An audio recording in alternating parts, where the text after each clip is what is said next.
waaw. ok damay topp li internautes yi bëgg tey dama leen koy may parce que nee nañ ma ngañ bi il faut que ñu enchaîner li tax.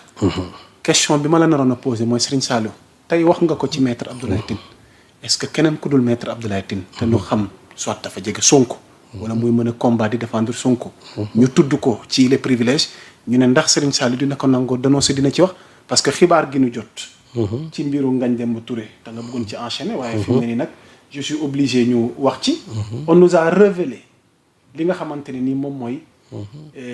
voilà donc li Ngagne Demba Touré di am. mu nduru ni kat bànneexoon ci am. yëf yi xaw na bëri. ci koo xamante ni da nga bokk ci projet de rupture. ci projet goo xamante ni train de vie wala dundin wi dafa war a yemamaay. warut a am yenn fës yi. ci li ni ci li ñenn ñi xalaat Serigne Saliou donc boo ma ko mee ci dans un souci de transparence ci xibaar gi ñu jot imposé par l'acte uniforme de l'OHADA la société des mines du Sénégal SOMISEN mi nga xamante ni moom la jiite moom Ngagne Demba Touré a rendu public l'état des rémunérations de son top management pour l'exercice écoulé. Le document signé le 6 février lève le voile sur les salaires des cadres les mieux rémunérés de la structure. Au total le chiffre Le Quotidien mi nga tudd léegi dans son édition de ce mercredi 15 avril l'enveloppe brute allouée aux 5 plus hauts responsables s'élève à 107 364 456 francs CFA. En tête de ce classement figure le directeur général Ngagne Demba Touré dont la rémunération annuelle atteint 30 370 073 francs CFA, environ 2 500 000 de francs CFA par mois, représentant près de 28% de la masse salariale de ce top 5. Derrière lui, les membres de la direction affichent des salaires annuels bruts compris entre 15 et 21 millions. L'ex-directeur administratif et financier perçoit 21 551 092 francs CFA, suivi du conseiller technique avec 20 993 611 000 francs CFA. L'assistant du directeur général émarge à 18 609 180 francs CFA, tandis que le directeur du portefeuille et des partenariats ferme la marche avec 15 840 500 francs CFA, complète le quotidien du groupe Avenir Communication. Alors Serigne Saliou Gueye, qu'est-ce qu'il faut comprendre par là? Les quotidiens fësal fi mu ne ni commencé na jur polémique. On dit qu'on reproche à Maître Tine tey yenn privilèges yi mais tey des DG yi am lii comme salaire finalement les mêmes privilèges yi fi nekkoon ndax dañ ko maintenir. Ana sacrifice ana don de soi pour la patrie vu que nee nañ réew mi métti na yëf yi jafe na tey ci ñoom waroon nañu woon séentu tamit ñu takk seen biir tuuti ma bàyyi lakk nga yëg. waaw mais xam nga yaamu sax moi je crois que aussi Sénégalais yi il ne faut pas qu'ils se laissent embarquer par vraiment cet article là tendancieux. C'est un article tendancieux xam nga lu tax mooy c'est un article tendancieux. média de Madiambal Diagne. Non Madiambal parce que ñoom dinaa dellu si waat ci Madiambal Diagne. Ah bon? Ah mais charité bien donc ne commence par soi-même. Madiambal Diagne qu'est-ce qu'il le tient à Paris? Mais yow balewoo sa buntu kër. tilim ba bëgg a dee. nga ne da ngay bale buntu kër Ngagne Demba Touré. yow yaa ngi un mal à ce que Ngagne a fait. waaw non il y a aucun mal au contraire. Ngagne c'est quelqu'un à féliciter. Le travail que Ngagne Demba Touré a fait au niveau de la SOMISEN ba mu fa def. Ngagne Demba Touré a fait gagner à la SOMISEN en termes de dividendes 71 milliards Ngagne Demba Touré. Par rapport à l'exercice précédent Ngagne Demba Touré yokk na ci presque 40 et quelques milliards. Par rapport à l'exercice précédent la ñi nga xam ne fa la jógee. te loolu muy wax xam nga article bi boo gisee dañ ci jaxase ñaar parce que bi ñu waxee ne boîte bi c'est au rouge. loolu c'est l'exercice 2023 ça ne concerne pas Ngagne Demba Touré. Ah bon? déedéet 2023 la ça concerne Ngagne Demba Touré. Donc gis nga mën a article tendancieux bi. léegi nag nga jógee ci loolu parce que li ñu bëgg a mooy. ñi ngi fayee ko mais liggéeyuñu. c'est pas vrai. nee na Ngagne Demba Touré a fait gagner à l'État du Sénégal c'est-à-dire 71 milliards en termes de dividendes. Contrairement à l'exercice précédent bi nga xamante ne ñoom ils n'avaient pas fait même la moitié defuñu ko woon. léegi nag le problème qui se pose mooy yaa ma sax salaire Ngagne Demba Touré fayul boppam les salaires sont régis par un décret présidentiel président bi ñoo am catégorie 1 ñoo am lii catégorie 2 ñoo am lii catégorie 3 ñoo am lii Ngagne se trouve dans la catégorie 3 te catégorie 3 boobu soo gisee Ngagne devait avoir 3 millions de salaire mais il a 2 millions catégorie 3 bi 3 millions la donc ça veut dire que Ngagne moom perte na 500 000 francs par mois te gis nga xam nga lu tax ñu joxe un chiffre global pour mu gën a bëri ci bopp nit ñi parce que kooku ñu naan moom il ferme la marche avec 15 millions annuels divisé ko ça va te faire 1 million 100 000 1 million 100 000 1 million 100 000 mais journaliste yi fii fayee ko 1 million bari na da ngay dem ci yenn rédaction yi y en a qui perçoivent foofu mën a mérité wuñ ko mais le problème qui se pose mooy aujourd'hui xam nga ñoom li ñu waxoon bu ñu waxoon Ngagne Demba Touré perçoit 2 millions 500 par mois mais dañ ko globaliser bu ñu 30 c'est pour joxe un aspect ne dafa bëri alors que en réalité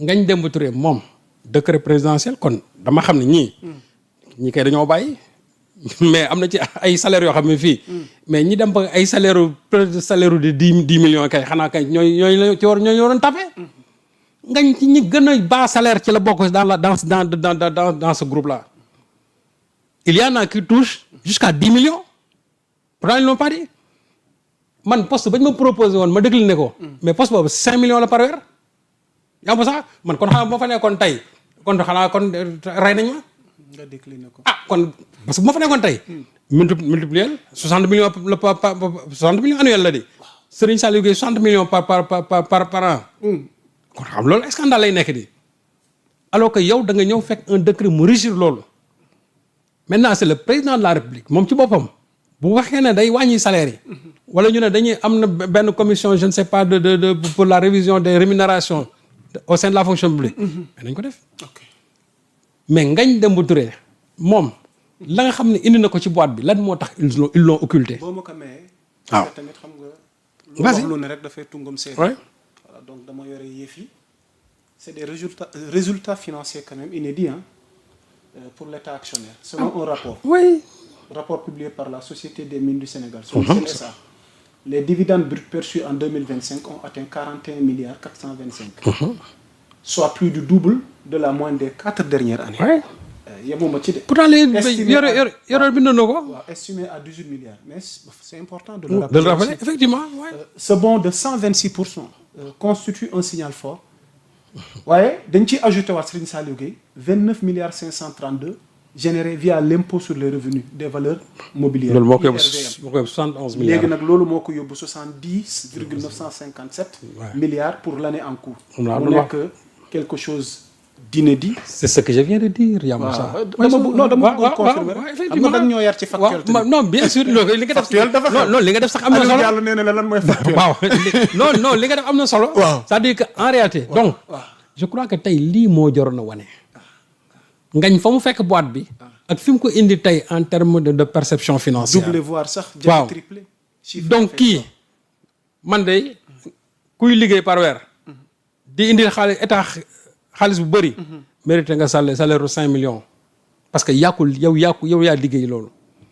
li bon kay mooy. liggéey ba par di percevoir yenn xaalis yi. donc tey bu ñu fi bëggee taxaw ñu ne Ngagne Demba Touré il perçoit 2 millions 500. te lii c'est de la transparence hein. Selon la charte de l'OHADA transparence la parce que lii lu ñu war a génne la tout simplement donc du loo xam ne dañ koy nëbb mais bu fekkee ne yow tu donnes des chiffres globaux nga ne 30 millions parce que 30 millions boo ko kiyee nii globalement mais 30 millions divisé ko mu jox la 2 millions 500 ki ñu wax ne 15 millions la am mën na bëri ni ci nii mais divisé ko kooku ay 1 million nangam la am par weer fii boo di fi am ay 1 million du jeex du xaaj donc c'est pas pour dire que waruñu am loolu wala li bëri na mais dama ne ñoom tamit la ñuy liggéey loolu la ñu waroon njëkk a saluer ba pare et je crois que ñi bind article bi ci loolu la ñu waroon njëkkee léegi nag quel est le projet dans tout ça bu dee pour yàq dara Ngagne Demba Touré pour man ça fait pchit et je crois que aujourd'hui le mieux serait que ñoom ñu wax ñu seen patron 21 milliards yi mu percevoir dans Ellipse Project boobu nañu wax xaalis boobu fu mu ko dugal je crois que loolu moo gën a am solo xam nga gis nga du ñu gis éléphant fële di jàpp ay di jàpp jinax non nañ wax ci éléphant bi l'éléphant de 21 milliards mënoo ko bàyyi fële ba pare di tudd quelqu'un qui perçoit 2 millions 500 par mois non c'est pas juste moo tax ma ne lii c'est tendancieux. Et je dis que aujourd'hui Ngagne Demba Touré fait partie des directeurs les moins rémunérés dans la fonction publique. En tout cas ci seen catégorie yi. catégorie 3. parce que catégorie 3 bi nee naa 3 millions la war a am mais moom il a 2 millions 500. 2 millions 500. puis am na fi ay PCA yoo xam ne ay 2 millions la ñuy am. moo tax quand j'entends maître Abdoulaye Tine sax ba muy wax maître Abdoulaye Tine ne maîtrise même pas les textes qui régissent les PCA. parce que moom wax ne il a droit à ça il n'a pas droit à ça. bi ko DG bi gàntale. waaw nee na respect tax mu def ko. non il n'a pas DG amul. waaw moo tax ma ne la voilà un avocat qui ne lit même pas les textes. parce que moom su jàngatoon le décret 2021 03 du 6 janvier 2021. bu Macky Sall bi su jàngatoon loolu sur la répartition des véhicules de services administratifs. su ko liiroon du wax lii. su ko liiroon du wax lii parce que quand tu diriges un organe délibérant quand tu es président d'un organe délibérant tu n'as pas droit à ça. et d'ailleurs Lansana Gagny Sakho même mi nga xam moom moo leen jiite il a répliqué en disant effectivement vous n'avez pas droit à ça. tu n'as pas droit à un logement tu n'as pas droit à un véhicule de fonction. amoo droit boobu. exactement te yow aussi tu n'es pas l'ordonnateur des comptes. tu n'as pas une fonction exécutive tu as une fonction de contrôle là maintenant il amul benn fonction exécutive. donc bu waxee loolu. ça signifie kon moom kilifité fa matul. parce que man mënumaa taxaw ne. maay décider ci mbir. ba pare naan la yaa Moussa décider ma ci loolu nga bañ ko ma toog di la seetaan. te man moo war a décider loolu. moo tax day wax lu soit day fooyee xelam. wala mu wax loo xam maîtriser wu ko na dem relire texte yi un avocat doit lire un ex avocat doit relire ses textes. da nga tudd Madiambal Diagne mu mel ni da nga jàpp ni am na rôle ci article bu tendancieux bi. waaw mais dama ne. parce que man je ne vois pas l'utilité de cet article. est-ce que dañuy combattre Ngagne Demba Touré. est-ce qu'on va lui mettre des bâtons dans les roues. parce que man j'aurais compris ñu ne Ngagne Demba Touré il perçoit sax 5 millions par weer en tant que directeur. mais Ngagne Demba perçoit 10 millions parce que dama gis ñoo xam ne tey il perçoit 5 6 ñeent ba 10 gis naa ko fi yow tuddoo ñooñu. nga bëgg a ñëw tudd Ngagne Demba Touré. quel est le projet dans tout ça. et puis li mu wax ma ne article tendancieux la mais da nga naan diw il perçoit 1,2 million par weer diw il perçoit 1 million 500 soo ko waxoon ci bëtu nit ñi du bëri ci mais boo ko jëlee nga globaliser ko les gens vont se dire waaye la ñuy bañ non Abdoulaye Tine bu leen ko comparer ñoom Ngagne Demba Touré Ngagne li muy def décret moo ko régir man su fekkoon ne tey décret moo régir ne PCA yi dañu war a am voiture 87 millions këru 2 millions 600 kon yaa Moussa du ma ko bind parce que su ma ko bindee yàq naa sama encre loo xam ne nii yow loi moo ko may texte moo ko may ma ciy bind man kay mën naa taxaw ma ne non dañu exagéré war nañ ko réviser mais loo xam ne loi moo la ko may texte moo la ko may loolu lan laa ciy wax moom nag loi may ko texte may ko Ngagne Demba Touré lii muy percevoir lii salaire la boo xamante nii décret présidentiel la et puis aussi il faut saluer l'effort que Ngagne Demba Touré et son équipe a fait ba jëlee SOMISEN fa mu nekkoon indi ko ba 71 milliards en termes même de dividendes je crois que c'est ça qu'il faudra saluer. merci beaucoup. léegi nag su fekkee ne loolu lañ bëgg a nëxasal. waaw pour man c'est raté. mais nag charité bien ordonnée. waaw commence par soi-même mbay. sa wu tànk bala ngay wax jinax ji nekk fii. waxal ñay ba nekk Paris. tëdd ci 21 milliards. ba pare bañ ko joxe.